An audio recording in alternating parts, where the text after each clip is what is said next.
간밤에 새로 들어온 소식과 사람들의 관심을 끈 뉴스를 전해드리는 뉴스 열어보기 시간입니다. 먼저 서울신문입니다. 정부가 2차 공공재개발 후보지 16곳을 새로 선정했습니다. 국토교통부와 서울시는 서울자치구가 추천한 후보지 28곳 가운데 16곳을 선정해 발표했는데요. 후보지는 노원구 상계, 성북구 장위, 영등포구 신길 등이고 계획대로 사업을 완료하면 2만여 가구를 공급할 수 있을 전망이라고 합니다. 하지만 관련 입법이 늦어지고 있는 데다가 LH 직원들의 땅 투기 의혹으로 한국주택토지공사와 서울주택토지공사의 신뢰도가 추락하면서 공공재개발 사업이 정부 뜻대로 원활하게 진행될지는 의문이라고 합니다. 다음은 경향신문입니다. 전 세계 주택시장이 들썩이고 있다고 합니다. 월스트리트 저널은 OECD 37개 국가의 지난해 3분기 집값이 사상 최고치를 기록했다고 보도했는데요.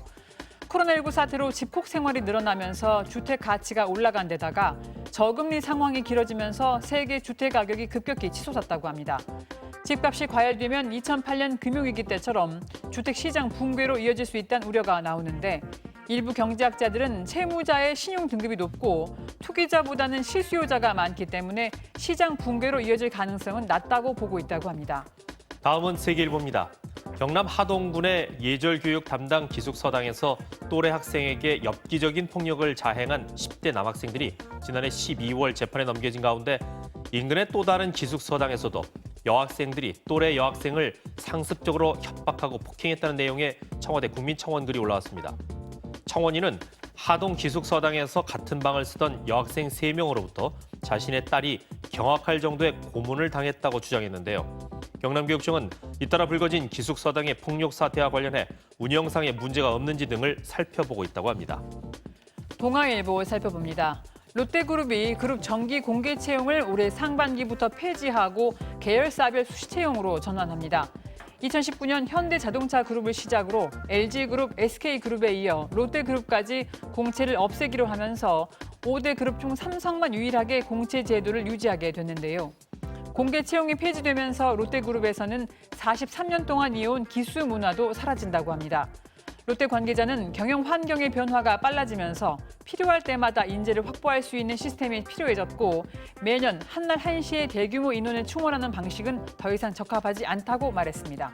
다음은 매일경제입니다. 불과 작년 말까지만 해도 실현 가능성을 알 수 없었던 코로나19 백신 여권이 빠른 속도로 세계 각국에 도입되고 있다고 합니다. 유럽연합 내부시장 담당 집행위원은 최근 현지 라디오 방송에 출연해 올해 6월 15일부터 백신 여권이 도입될 것이라고 밝히기도 했는데요.